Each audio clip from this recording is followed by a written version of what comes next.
Hello, ladies and gentlemen. Welcome back to my YouTube channel. I'm delighted to be interviewing another Club Squad actor. It's Manny. Thank you so much for taking your time out to talk to me. Thank you very much for getting in touch and wanting me to talk to you in the first place. It made me happy that someone wanted to talk to me, so thank you very much for that. How does Grado no talk to you? Yeah, no one talks to me at all. I'm stuck in this room by myself. That's not true. No, see when it comes to the cast and everything else, I know it's a huge cast on Scot Squad. We have like 13 of us or 14 of us. But unless I'm on set, I don't really see anyone unless it's at an event or if we're supposed to be acting together on something, or if we're doing interviews together. That's the only time that we actually talk to each other, which is strange. But that's just the nature of the business. That's just the way it is. Everyone's busy with their own lives at the end of the day. Exactly. What were you like growing up? My mum always says that I used to be a very happy, smiley baby. I used to love making jokes and cracking jokes and here, there, and everywhere. And then somewhere along the way, I got really cynical and I just shut down with the jokes and everything else. And then in recent years, as I've gotten older, past my teen years, into my mid-20s, then I started to relax and become comfortable with who I am. I was quite quiet, quite shy. I'm still quiet, but I'm not shy anymore. I'm quietly confident in that I don't have to say things and I don't have to make a fool of myself to make people notice me. I'm happy being the quiet guy in the corner and just taking each day as it comes, really. Are you the same on set as your offset? I think no, I think on set I'm again the quiet, shy person again. I think I have this, you probably heard of it, there's a syndrome called imposter syndrome where you don't think that you deserve to be where you are. And I think I suffer from that quite a lot when it comes to being on set or on stage or acting. I feel like I don't really belong there because I've just lucked my way into being there. So I'm quite quiet on set and I'm quite shy. And I think a lot of people think that I might be a bit standoffish because of that. It's not because I'm being rude, it's just because I am quiet and I'm shy and I don't want to disturb anyone doing their proper job. So yeah, I'm quite reserved on set. What got you into acting? So I wanted to write and direct for film and TV. So that's always been my passion, and I'm hoping to get there one day. And I'd studied animation in college, and through that you learn the basics of filmmaking.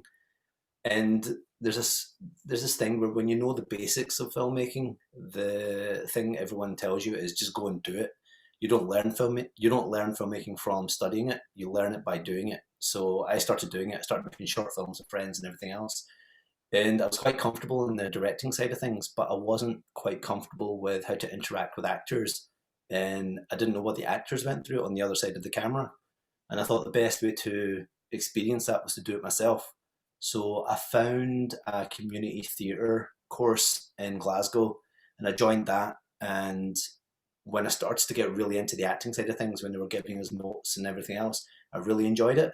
And I really liked working with the director in that way. So I started to stick at it. I did more acting classes. I started to get more roles in different parts. And a lot of the people that were training us were encouraging me as well, and they were saying you should do this. So I just took it on from there, and it just built up from there. And I started in 2005, I think it was, which is quite late because I was 25 years old at the time. But it's turned out quite well for me. I'm enjoying it at the moment, and you know what? If Scot Squad's the only major thing that I do, then I'm happy with that. But yeah, it's enjoyable. So I got into it because I wanted to direct, and I'm sticking with it because I love to act. Still there? Yeah, still here. All right. Was it easy to get into acting for yourself? I think the biggest hurdle for myself when it came to acting was getting the courage to actually go and do it. Like I say, I was quite reserved and quite shy as a kid, and becoming an actor was a major step, not only for me, but for my friends and family who'd only known me as the quiet, shy kid. So it was difficult in the sense of trying to find a class where I was comfortable in. And when I found the community theatre class, that was pretty much all I needed because it was a bunch of people who had never acted before. It was for people that were just looking to do something out with their normal lives. And it was quite comfortable for me to get into that. And then from there, like I said, because I enjoyed it so much, it just became easier and easier to go to meetings and talk to casting directors and talk to agents and directors, and I enjoy that aspect of it too. So yeah, it was difficult because of my own barriers that I put up for myself. But after that point, once you get beyond that stage and once you realize, you know what, I actually enjoy doing this, then it became easier. And I think that's true in everything in life, where when you put a barrier on yourself, you stop yourself from doing something. But once you take that initial step, everything becomes easier. Yeah.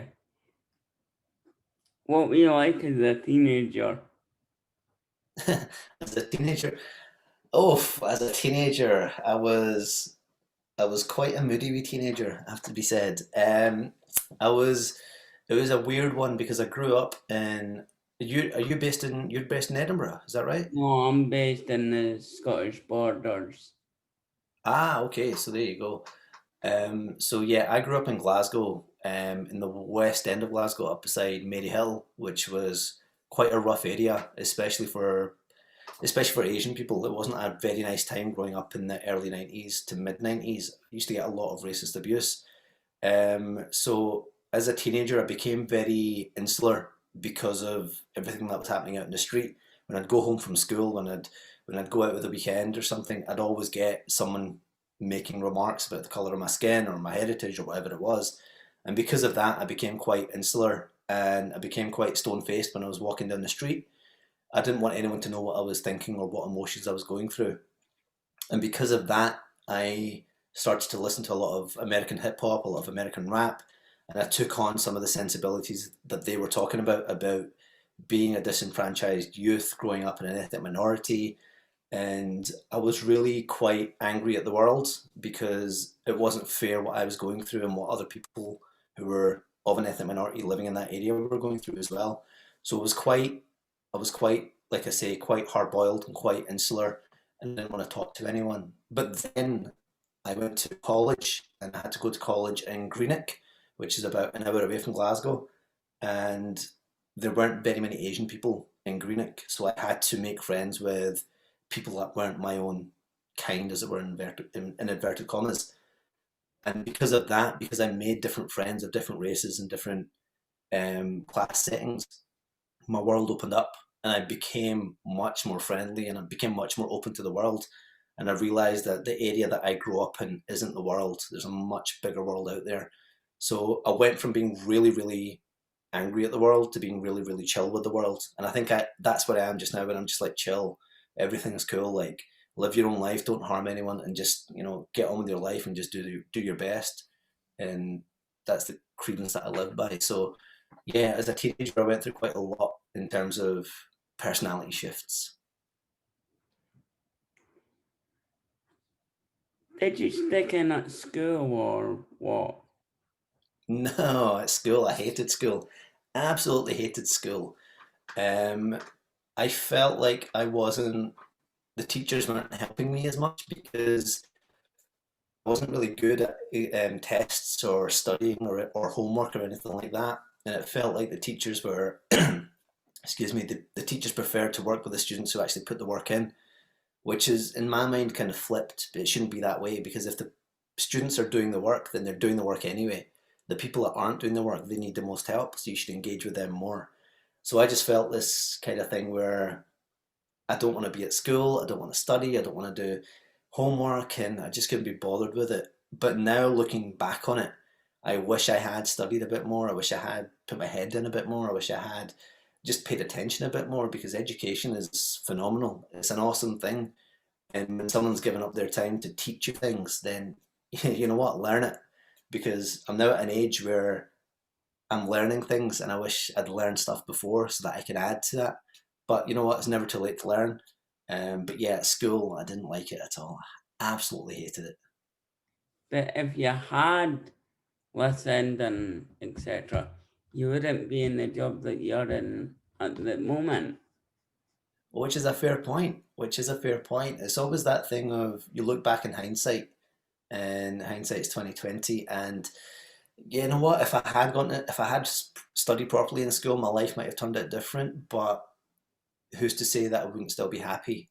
You know what? I'm happy with what I'm doing just now. And like I say, I'm chill with the world, and I'm cool with everything's happening. I'm a kind of carefree, lucky guy. Whatever's happened is going to happen. You can't predict things, and yeah, life might have turned out different, but I'm hopeful enough to think that if it had turned out different, that I'd still be in a happy place, even though everything, absolutely everything, would be different in my life. What's been your funniest moment in Scot Squad? I think my funniest moment in Scot Squad. It's a strange one because I don't think I can pick out one particular thing. I think working with Grado is hilarious in itself.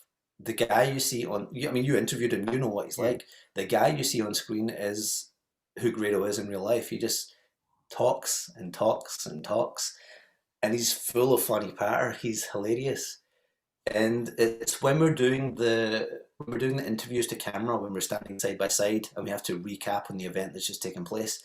I think for me, those are the funniest things because we have to recap what's just happened, plus try and make it funny as well.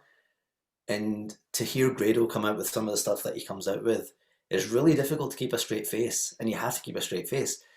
But it's not only that that's difficult with Grado talking what he's talking about, but it's also seeing the crew behind the camera because they'll be laughing and smiling as well, and you have to try and pay attention to not be looking at them laughing, and you have to try and look away at something else. That's why if you watch Scott Squad and you see me looking away during these interviews, that's what I'm doing. I'm trying not to look at them because if I look at them, I'm going to end up laughing.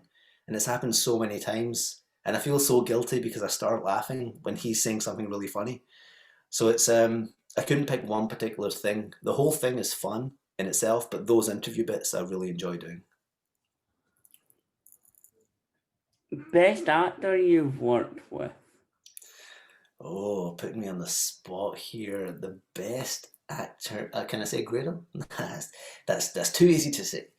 The best actor that I've ever worked with would be. I would have to say one of my mates, Umar.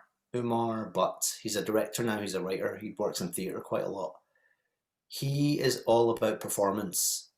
Everything to him is performance, and you have to give 100% in everything you do. And I've learned quite a lot from him when it comes to performance, and I enjoy watching him work and learning from him, and I enjoy collaborating with him as well. So he's probably one of the most favorite actors that I've ever worked with. Plus, we were good friends as well, and being on stage with them, it shone through that we were good friends. And a lot of people would comment when we were on stage together how good of a friendship we actually had. So yeah, he's probably one of the best performers that I've ever worked with.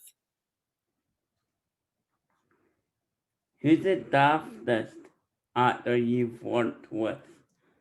Can I say Grado? Uh, I would have to say, in all honesty, I wouldn't say he's the daftest, but he's one of the most outlandish actors that I've ever worked with would be Grado because just his personality, it shines through, and some of the stuff that he comes out with, he's always full of stories. He's always traveling. He's always working so hard on different things that he's full of different stories and full of different characters of people that he's met. So he is probably one of the most outlandish people that I've worked with, and I love it. I love being on set and just listening to the stories that he comes out with. It's awesome. Best dresser you've worked with? The best dresser I've ever worked with, apart from the costume department, because they know their style in any production that I've worked with. Performance wise, I'd have to say I've got a friend called Sushil Kumar. He is a voiceover actor now, and he does a lot of stuff for adverts and video games. But he is into his style as well, and he really pulls off clothes that he shouldn't be able to wear, but he makes it look good all the time, and I'm always jealous of that. I'm always jealous of that. So he's probably the most stylish person that I've ever worked with, and one of the most stylish friends that I've got as well. Worst dresser you've worked with? The worst dresser I've ever worked with would be myself. And I know that's a cop out, but some of the clothes that I wear are a little bit too young for me, shall we say. I'm still stuck in the 90s hip hop phase where I wear baggy jeans and I wear sneakers. Yeah, exactly. Look at your reaction there. It's not the best. I've not got the best style, but somehow for me, I make it work. And I know it looks good on me, and other people have mentioned that. But my style is completely out of date, completely not shouldn't work, but I make it work. So I'm probably the best worst person who dresses that I've ever worked with. So that'd be me. Fair point. Do you enjoy being on Scot Squad? I do. I do. I really do. It's like I say, when I started on Scot Squad, I was really nervous and I had that imposter syndrome where I felt like I didn't belong here. And I put that pressure on myself that you have to be funny because this is a comedy, so you have to try and be funny. But comedy's not always like that. Let the other person be funny. I'm the straight guy. I don't have to make jokes. I don't have to be funny. My reaction to what the other person's doing is the funny. And once I learned that and once I got over that hump, I think it was in the middle of the second series, into the third series, that I actually learned to relax and just enjoy myself. After I got to that stage, it's not a job. It's you wake up in the morning, wake up about 5:30, get ready, be on set for about 7:30. And when you start, it's just fun because some of the stuff that we get up to and some of the situations that we're put in, it's a lot of people would give up a lot to be in that situation, and I'm lucky enough to be in that situation, and I enjoy it every single day that I'm out there. My only regret is that we don't do enough of them because if we did it all year, I'd be so happy. But for the 6 weeks that we do it, for the 5 days that I'm out, it's hilarious, and I wish that I could get back onto set as soon as possible when I'm doing it. Can you remember the singing kettle episode? I do. I do remember. I remember it very well because I had never heard of the Singing Kettle. I had never. I didn't even know who they were. So when everyone on set was talking about, oh, the Singing Kettle's going to be here, I was like, okay, why is everyone so excited? And then when Grado found out, he was so excited. And then when we started doing the scene, and he started singing the songs and doing the dances, when you watch that scene, when you actually watch that scene, Grado sings the songs and they do the dances and everything else. You see me, I'm trying to keep up with everyone. That's not a actor choice that I'm doing. That's not a character choice that I'm doing. I'm actually trying to keep up because I didn't know the songs and I didn't know the dances. So I'm actually following them as they're doing it in real time. So when you see that and you watch that back, just know that I'm not being an actor at that point. I am actually being, what are we actually doing? What is actually going on in real life? So I love that episode because everyone was having so much fun and I was completely out of the clue about who these people were. So I apologise to the people from the Singing Kettle, but it was awesome having you on set and I loved it. And I now know who the Singing Kettle is. I like how Grado seemed to have more fun. Yeah, yeah. Well, that's the thing with Grado just wants to have fun all the time. So no matter what we're doing, whether if it's trying to catch a chicken or if we're singing with the Singing Kettle or if he's getting punched off a bus, which is one of my favourite scenes, he just wants to have fun. And that lends itself a lot to the series and to the show because because a lot of it revolves around situations that his character gets into. And when he's happy for things to happen to him and he wants to have fun with it, that makes everyone better because then we're like, okay, we can really have fun with it then. Because there are a lot of people who would be like, I'm not doing that. I'm not comfortable with doing that. I don't feel right doing that. Grado's like all in. He's like 100%, let's do it. And that just makes everything better. So when he says, let's have fun, let's have fun. So that's why I say, like, when people ask, do you like working with Grado? I'm like, yes, because he goes all in, which allows everyone else to go on all in as well, which just adds to the entire thing. Do you watch football?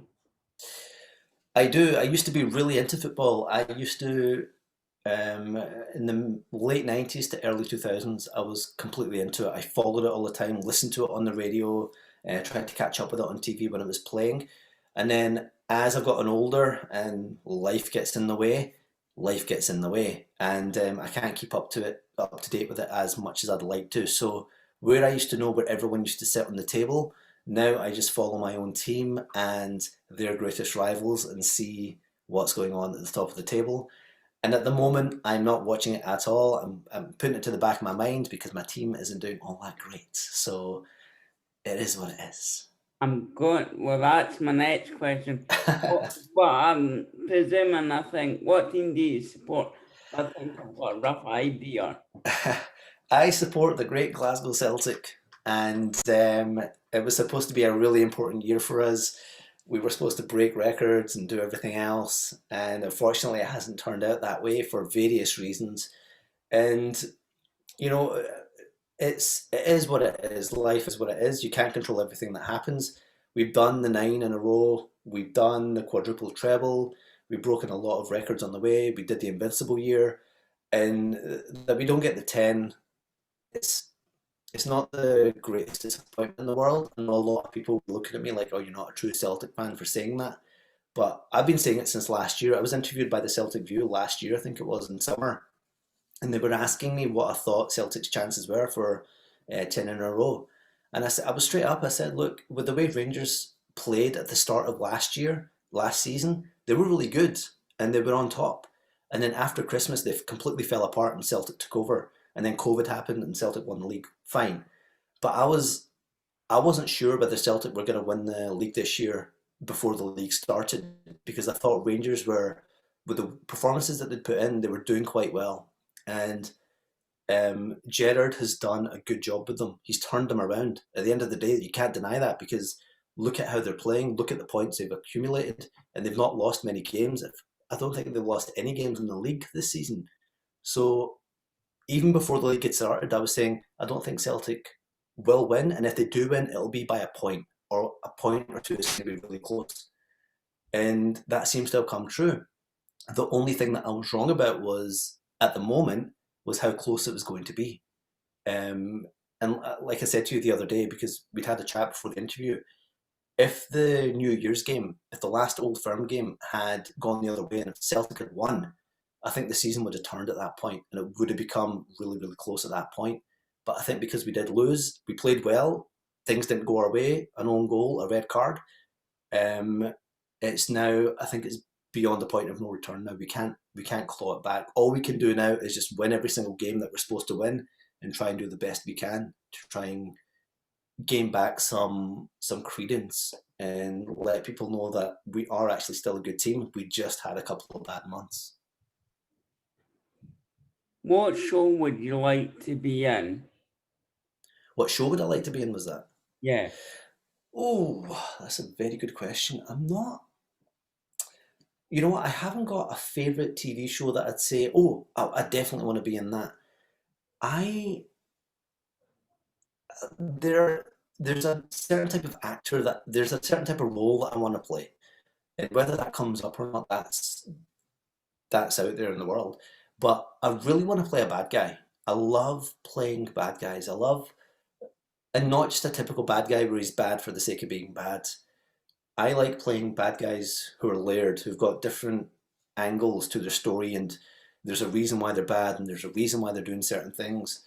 I really want to play a role like that. One of my favourite roles that I've ever played was as a terrorist leader in a play back in 2007, I think it was. And basically, my role, I was only on stage for like 4 minutes, but I had a massive monologue. And the role is basically me telling a bunch of extremists that your time is now, you have to go out and go cause chaos because this is the right thing to do. And I had a lot of talks with the director about how we wanted to portray this because again, we didn't want to be just straight out, the West is bad. We wanted to layer it. We wanted to give reasons behind it. So when it came to actually doing it, we talked to the writer, we talked to the director, and my big thing was I wanted the audience to feel sympathy for the character. I wanted the audience to feel like, you know what he's actually saying is correct. There have been times in the past where the West have done this to the Middle East, and there's a reason why these people are attacking the West. And I wanted the audience to actually, in that moment, question themselves and be like, whoa, I'm agreeing with this person when I shouldn't be agreeing with this person.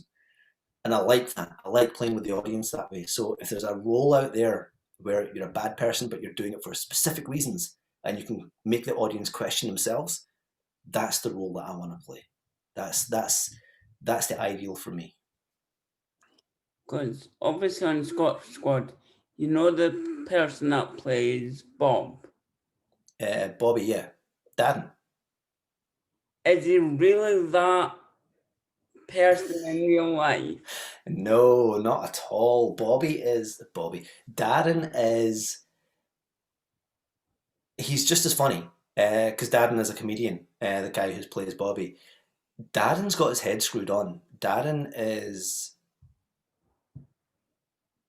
he's awesome. He's one of the best people I've ever met, and he is really, really, really funny. Just give me a second. I'm just trying to pull him up on Twitter.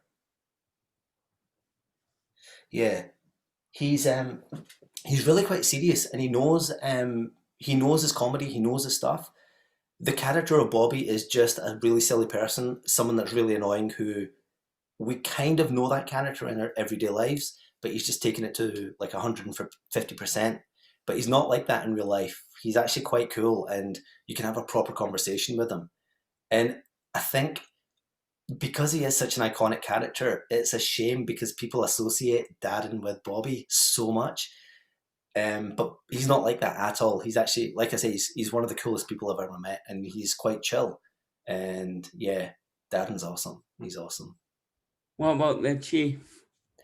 The Chief, I love him. I love him. I love the way he acts. I love the way he tells his stories when he's on screen, and even in real life, he's a really, really nice guy. I was kind of nervous about meeting him for the first time because I'd heard such a backstory about his career and who he was and what he's done with his life, and I was like, oh, this guy's he's gonna be snobby. He's gonna be up his own ass. He's gonna be pretentious. And when you meet him, he is one of the nicest people you could ever meet. And not only that, he's quite open in the sense that he doesn't command the entire scene for himself. If you're working with him, he will let you have certain aspects of the scene, which is unbelievable, which is what you want as an actor because you don't want someone dominating the scene so much where you're scared to talk or do anything. But he allows that, and he's awesome. He's awesome. He's like a big massive teddy bear. He's huge. He's like 6'5" or something, and he's built like a tank. He's awesome. I think everyone, and I know it's easy to say like, oh, everyone on the cast is awesome, but they are. They truly are. Um, and when you see other cast members like Sarah and Jordan talking about each other, you can see the amount of love that they have for each other when they talk about each other in real life. Um, Darren and Karen as well, when they talk about each other in real life, you can see that there's a connection there. And I think the production team did a really good job when it came to casting this thing because everyone gets along and everyone just works with each other, which is awesome. So yeah, everyone on the show, I would work with them 100% every single day of the year. And if you've got like maybe tips or well, not tips, but who inspires you? Um, and when it comes to inspiration, I like I know it's easy to say, but people like Heath Ledger, who played Joker in The Dark Knight, when you see someone like that who pulled off such an iconic role, and I'm not talking about him because of the role that he did, because the role is what it is. Everyone knows what he did with it. But when he got the role, there were a lot of people who were saying, "Ah, oh, Heath Ledger, what's he going to do as the Joker? He's going to be terrible as the Joker." And look, what he managed to do. And the reason why he did that is when Christopher Nolan was asked, why did you cast Heath Ledger? Nolan said that he's fearless when it comes to acting. And I think that's such a big thing to have when it comes to acting. You heard me say earlier on where I was scared to be on set because I've got the imposter syndrome of I shouldn't really be here. You shouldn't have that. You should go into it knowing I'm here for a reason and I'm here to do a job. And the actors that inspired me the most are the people that can be on screen and make themselves look ugly, look stupid, look idiotic, not look as Hollywood hunks or Hollywood heroines. They can go to a place where they make themselves look like human beings. where they cry, but they cry ugly. Like, people cry ugly. No one is good looking when they cry. But when you see certain films and you see certain people crying, you can see they're doing it in a Hollywood way where they're trying to look good while doing it. And I don't like that. I like the actors that go to a certain place where they don't care what they look like when they're doing a certain thing, because you can tell then they're being authentic.